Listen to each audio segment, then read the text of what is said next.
आपण मैंने जदि बालेश्वर जिला बुलवा जाउछंती तेबे बालेश्वर जिले में केउ केउ सब पर्यटन स्थली आपण मैंने देखिबे आउ से सब पर्यटन स्थली पाखु केमिति जिबे केउ रूट रे गले आपणक पई बहुत सुविधा हबो केउटी रहिबे केउटी भोजी करिवे केते टका खर्च हबो ए समस्त तथ्य आपण माने ए वीडियो देखिले दर्शक बंधु निहाते जानि पाबे। दर्शक बंधु आज हमें बालेश्वर जिला विषय रे कथा हबा एवं बालेश्वर जिलार समस्त पर्यटन स्थली विषय रे जानिबा आउ बालेश्वर जिलार समस्त पर्यटन स्थली पाखु किपरि आपण माने जिबे से सब विषय रे मध्ये आसंते जानिबा। तबे दर्शक बंधु आपण बालेश्वर जिला बुलिया पई जाउछन्ते जदि समस्त पर्यटन स्थली विषय रे जानिबा निहाती जरूरी कारण आपण टंका खर्च करी बालेश्वर जिला बुलिवा पई जाउछन्ती आ जदि समस्त पर्यटन स्थली विषय न जानिथिबे तबे आपण माने भी केते पर्यटन स्थली मिस करि जिवे। तबे सेति पई दया करी आपण माने वीडियो टिके शेष जाय देखंतु।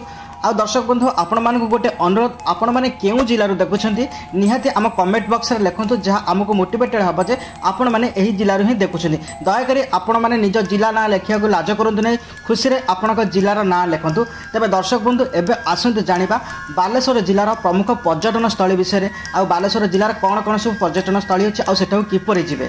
तबे दर्शक बंधु आपण मैंने जानी कि बालेश्वर जिला को समुद्र एवं संस्कृतिर रत्न भंडार बोली कह जाए।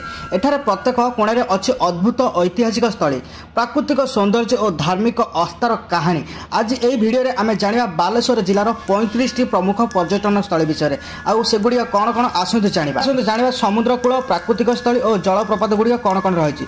प्रथम होची चांदीपुर बीच, द्वितीय होची तालसरी बीच, तृतीय होची उदयपुर बीच, चतुर्थ होची विचित्रपुर मैंग्रोव, पंचम होची डुबलागड़ी बीच, षष्ठ होची डागेरा बीच, सप्तम होची चांदीपुर फिशिंग हार्बर, अष्टम होची कूलडिहा वन्यजंतु संरक्षण, नवम होची सारियासुआ जलप्रपात, दशम होची नीलगिरी पहाड़, 11 होची नील झील या ब्लू लेक, 12 होची खुमुट डैम, होची सिंधुआ डैम। एबे आसंतु जानिबा मंदिर आ धार्मिक स्थली गुड़िया कौन कौन रही।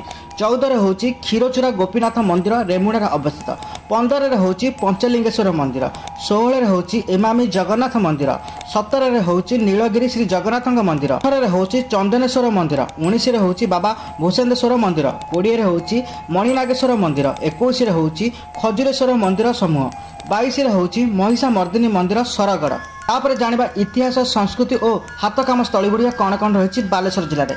तब 23 नंबर पर्यटन स्थली होची बालेश्वर राजबाटी, 24 होची खालासा नाहानी चक, 25 होची बान्यपुत्र चर्च, 26 होची पाटाली श्रीक्षेत्र, 27 होची लोकनाथ मंदिर, 28 होची बालेश्वर हाथ काम बजार, 29 होची सुनाहाट हाथ काम केन्द्र, 30 होची मानिक मार्केट, 31 होची रेमुणा बजार।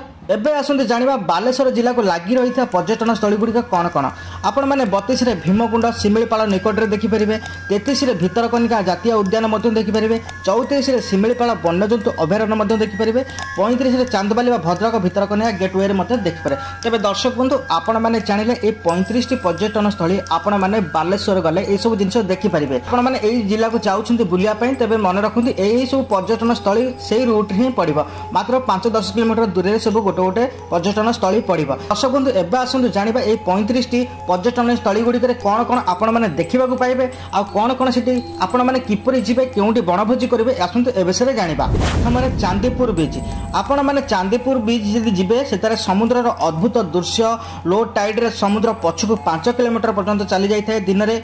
आपण मैंने ए सब दृश्य आपण मैंने चांदीपुर बीच रे देखि परिबे। रात्र काल रे चंद्रालोक और धीरे धीरे पानी आसीबा मध्य दृश्य आपण मैंने देखि परिबे। सेठारे स्थानीय माने समुद्र कूल खाद्य मध्य खाई परिबे। तबे आपण मैंने एठाकु गले जिबाकु हेले आपण मैंने बालेश्वर रेलवे स्टेशन रु 16 किलोमीटर दूर रे पड़िबो ए चांदीपुर बीच। तेरे होची तालसरी बीच, आपण मैंने एठारे गले कोन देखिबे ना संध्यार सूर्यास्त दृश्य देखिबे।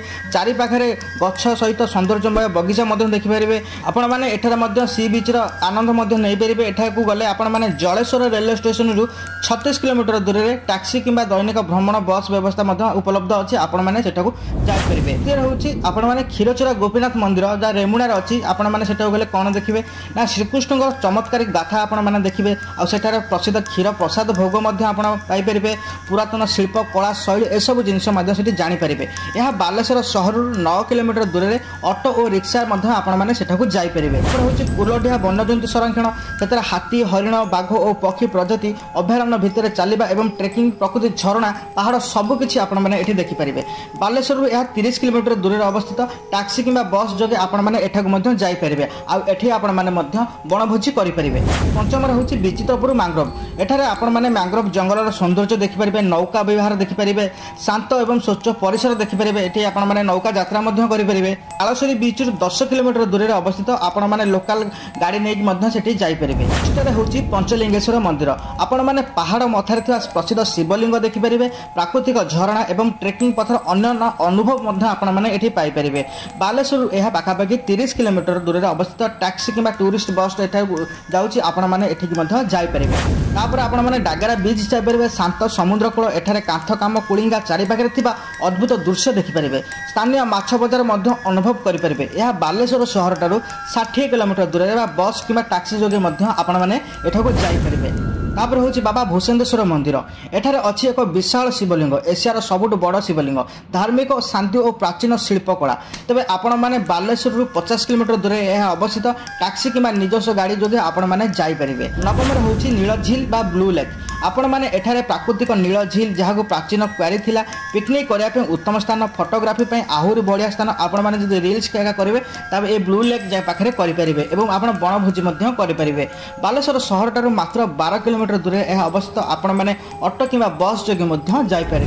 समय हूँ चंदनेश्वर मंदिर। आपण मैंने एठारे प्राचीन शिव मंदिर एवं पणा संक्रांतिर विशेष मेला एठिकी होता है।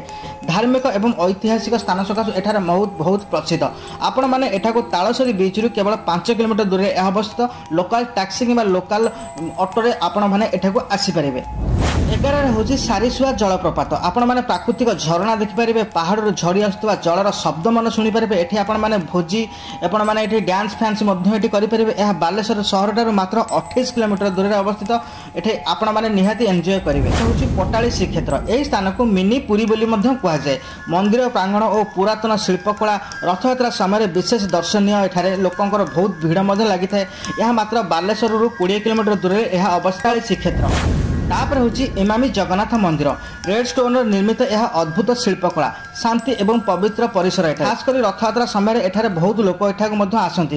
यह कहुए कि एठारे जो इमामी कागज पेपर से कंपनी द्वारा यह मंदिर निर्मित होती। तेज यह बालेश्वर सहर में ही अवस्थित। तापर हूँ खुमुक्ट डैम। पहाड़ जंगल मध्य एक शांत जलाशय, पिकनिक और फोटोग्राफी बहुत उत्तम। स्थानीय परिवेश अत्यंत सौंदर्यमय होता है। यह बालेश्वर ठारू 35 किलोमीटर दूर अवस्थित। निजस्व गाड़ी किंबा टैक्सी जोगे एठाकु आपण मैंने आसीपारे। तापर हूँ बालेश्वर राजबाटी। ऐतिहासिक राजपाली बा महलर शिल्पकला, पुरातन समय अभिजात संस्कृति एठारे आपण मैंने देखिपारे। यह बालेश्वर सहर में अच्छी। आपण ऑटो किंबा चाली चाली एठिकी आसी देखिपारे। तापर हूँ डुबलागुड़ी। लोकल लोकों सहित समुद्र पार अनुभव, संध्या बेले सूर्यास्त दृश्य, प्राकृतिक सुंदर शांत अनुभूति एठारे आपण मैंने पाइबे। यह बालेश्वर ठारू 50 किलोमीटर दूर अवस्थित। तापर हूँ महिषामर्दिनी मंदिर। आपण मैंने गोडेश दुर्गा प्राचीन मंदिर देखिपारे। नवरात्रि समय विशेष रंग रंगीन परिसर एठारे देखिपारे। शिल्पकला और धार्मिक अनुभूति आपको एठारे मिलिबो। यह बालेश्वर ठारू मात्र 25 किलोमीटर दूर अवस्थित। तापर हूँ श्री मणिनागेश्वर मंदिर। प्रसिद्ध शिव मंदिर जोठारे नागदेवता पूजा हुए। नागपंचमी और शिवरात्रि समय भीड़ बेसी एठारे होता है। यह बालेश्वर सहर ठारू 18 किलोमीटर दूर अवस्थित। तापर हूँ सिंधुआ डैम। प्राकृतिक झील और पहाड़ मध्य एक शांत डैम। पिकनिक करने एवं प्राकृतिक आनंद नापी यह सर्वश्रेष्ठ। चित्रांकन और फोटोग्राफी एठारे बेस्ट प्लेस टी। यह बालेश्वर सहर ठारू 40 किलोमीटर दूर अवस्थित। टैक्सी किंबा निजस्व गाड़ी जोगे गले आहरी सुविधा एठारे आपण मैंने पाइपारे सिंधुआ डैम। तापर हूँ बालेश्वर हाथकाम बजार। स्थानीय हस्तशिल्प पदार्थ, प्रसिद्ध टसर शाढ़ी, शिल्पकृति और हाथकाम सामग्री आपण मैंने एठारू पाइपारे। यह बालेश्वर सहर में ही अवस्थित। तापर हूँ भीमकुंड। यह शिमिलीपाल निकट अवस्थित एक प्राकृतिक झरणा जहाँ 3टी स्तर में बही। प्रकृतिर शीतल पानी और पहाड़ मध्य अद्भुत दृश्य, पिकनिक करने यह उत्तम स्थान। यह बालेश्वर ठारू मात्र 60 किलोमीटर दूर अवस्थित। तापर हूँ नीलगिरी श्री जगन्नाथ मंदिर। पहाड़ सिरे जगन्नाथ मंदिर पहाड़ सहर सौंदर्य अनुभव करंतु। धार्मिक शांतिर अनुभूति एठारे आपण मैंने पाइपारे। यह बालेश्वर सहर ठारू मात्र 20 किलोमीटर दूर अवस्थित। तापर हूँ शिमिलीपाल वन्यजंतु अभयारण्य। बाघ, हाथी, हरिण और पक्षी प्रजाति आपण मैंने एठारे देखिपारे। जलप्रपात सांगक प्राकृतिक सौंदर्य आपण मन को मुहाइब। सफारी अनुभव करेंगे। यह बालेश्वर ठारू मात्र 80 किलोमीटर दूर अवस्थित। निज गाड़ी बा टैक्सी जोगे आपण मैंने ଏଠାକୁ ଆସିପାରିବେ। ତାପରେ ହେଉଛି ବାନ୍ୟପୁତ୍ର ଚର୍ଚ୍ଚ। ପ୍ରାଚୀନ ୟୁରୋପୀୟ ଶୈଳୀର ଗିରିଜା ଘର ଏବଂ ଏଠାରେ ସ୍ଥାନୀୟ ଶାନ୍ତି ଓ ସୌନ୍ଦର୍ଯ୍ୟ ଖ୍ରୀଷ୍ଟମାସ ସମୟରେ ବିଶେଷ ଆକର୍ଷଣ ମଧ୍ୟ ହୋଇଥାଏ। ଏହା ବାଲେଶ୍ୱର ସହରଠାରୁ ମାତ୍ର 15 କିଲୋମିଟର ଦୂରରେ ଅବସ୍ଥିତ। ତାପରେ ହେଉଛି ଭିତରକନିକା ଜାତୀୟ ଉଦ୍ୟାନ। ଏହା ବାଲେଶ୍ୱର ସୀମାରେ ହିଁ ଅବସ୍ଥିତ। ନୌକା ଭ୍ରମଣରେ କୁମ୍ଭୀର ଏବଂ ପକ୍ଷୀ ଦର୍ଶନ ଆପଣମାନେ କରିପାରିବେ। ପ୍ରାକୃତିକ ମାଙ୍ଗ୍ରୋଭ ଜଙ୍ଗଲ, ପ୍ରାକୃତିକ ଜୈବ ବିବିଧତାର ଅନ୍ୟାନ୍ୟ ଅନୁଭୂତି ଆପଣମାନେ ଏଠାରେ ପାଇବେ। ଆପଣମାନେ ଏହା ବାଲେଶ୍ୱର ଠାରୁ ଏହା ମାତ୍ର 90 କିଲୋମିଟର ଦୂରରେ ଅବସ୍ଥିତ। ତେବେ ଦର୍ଶକ ବନ୍ଧୁ, ଆପଣମାନେ ଯଦି ବାଲେଶ୍ୱର ଜିଲ୍ଲା ବୁଲିବା ପାଇଁ ଯାଉଛନ୍ତି ତେବେ ଏହି ସମସ୍ତ ପର୍ଯ୍ୟଟନ ସ୍ଥଳୀ ବୁଲି ଆପଣମାନେ ଦେଖିପାରିବେ।